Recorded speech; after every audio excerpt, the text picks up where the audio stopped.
Hello, c'est HR, ton chroniqueur. Alors, je viens de découvrir sur Apple TV+, les 3 premiers épisodes de la nouvelle série Constellation. Forcément, il faut que je t'en parle. Let's go! Les gens voient des choses là-haut. Et quand ils reviennent, ils deviennent fous. Tout ça, ce n'est pas de la folie.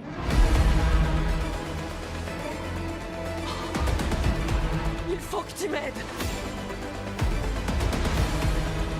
Il faut que je la retrouve.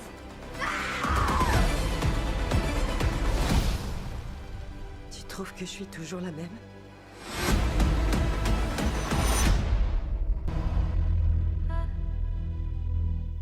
Alors, le pitch de manière très synthétique est le suivant.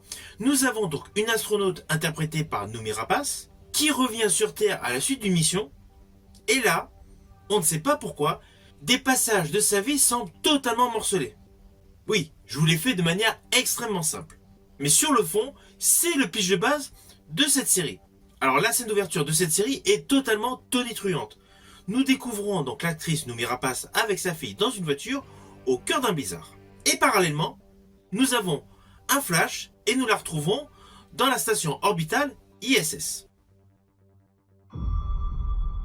Oh, tu me manques tellement. Tu me manques aussi, maman. Fais attention quand tu sors de la station. Toujours.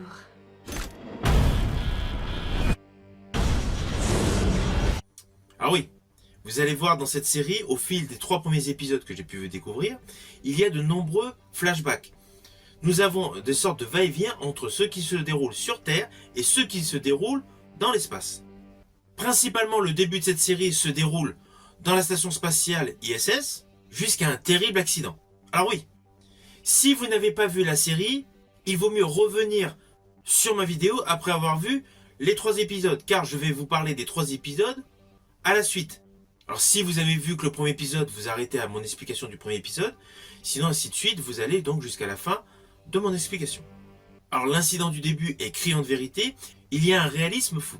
On est vraiment dans la lignée du film Gravity.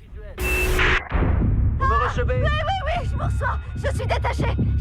Je sais pas, je pars en vrille. Je peux pas. Ah, le GPS marche pas. Ça marche pas. Ainsi, les 2 premiers épisodes sont essentiellement concentrés sur la survie. En fait, au fur et à mesure que nous avançons donc dans l'histoire, nous nous apercevons qu'on tend largement vers un thriller psychologique. Alors pourquoi, me direz-vous? Tout simplement parce que le personnage de Joe, donc interprété par Noomi Rapace, semble complètement perdre les pédales. Et la mise en scène qui alterne donc des flashbacks, avec notamment donc une maison dans la neige, accentue davantage cet effet psychologique. À cela s'ajoute un appareil d'expérience sur la matière, qui de surcroît se retrouve le principal suspect de tout ce qui se produit dans la série, notamment ses premiers épisodes. C'est surtout à partir du 3e épisode. Alors dans le premier épisode, nous avons un réel équilibre entre ce qui se produit dans l'espace et ce qui se produit sur Terre. Car on va vraiment vous montrer donc l'arrivée sur Terre catastrophique, car le premier épisode est essentiellement concentré sur le sauvetage des astronautes qui font équipe avec le personnage Joe. Le 2e épisode devient un peu plus psychologique et davantage concentré sur le personnage de Joe. Et le 3e épisode, le fait que l'expérience principale, l'expérience secrète qui était menée et mise en exergue, procure une ambiance digne de la série X-Files. Ah oui, ça n'a rien à voir avec X-Files, mais sur le côté étrange et le côté surnaturel. Ainsi, après avoir vu donc les 3 premiers épisodes, je peux vous affirmer qu'il y a vraiment 2 axes principaux qui se déroulent dans cette série. Il y a tout ce qui est secret, tout ce qui est mystère, et il y a bien évidemment les angoisses.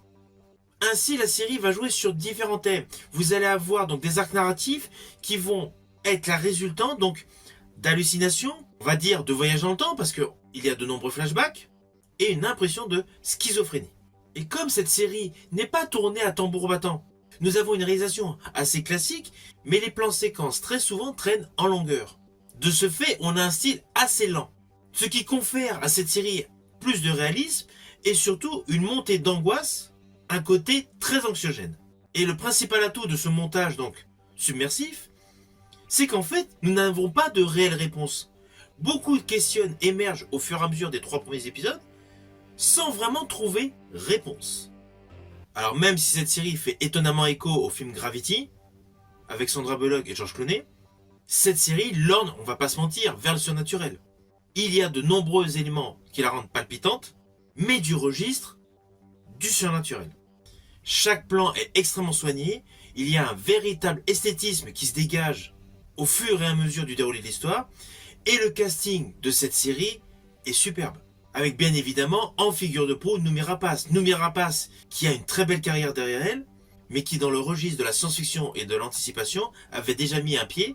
Je pense notamment à Prometheus. If you don't stop it, there won't be any home to go back to. Where's that door open? Et également à Seven Sisters. Karen Setman. Auriez-vous quelque chose à déclarer? Non. Dans cette série, Noomi Rapace colle parfaitement et son personnage de mère angoissée, de mère qui n'est plus totalement en phase avec la réalité, lui colle comme un gant. Tout ça, ce n'est pas de la folie.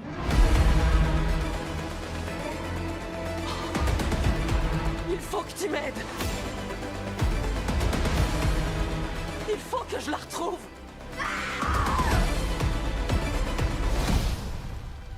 Tu trouves que je suis toujours la même?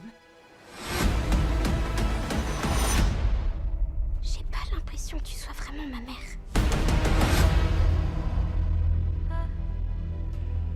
Alors au final, c'est une bonne série. Le casting est bon, l'histoire est prenante, il y a un véritable suspense et c'est de la science-fiction intelligente. C'est une série que j'ai bien aimée, c'est une série où j'ai apprécié les 3 premiers épisodes, c'est une série que vous pouvez découvrir actuellement sur Apple TV+.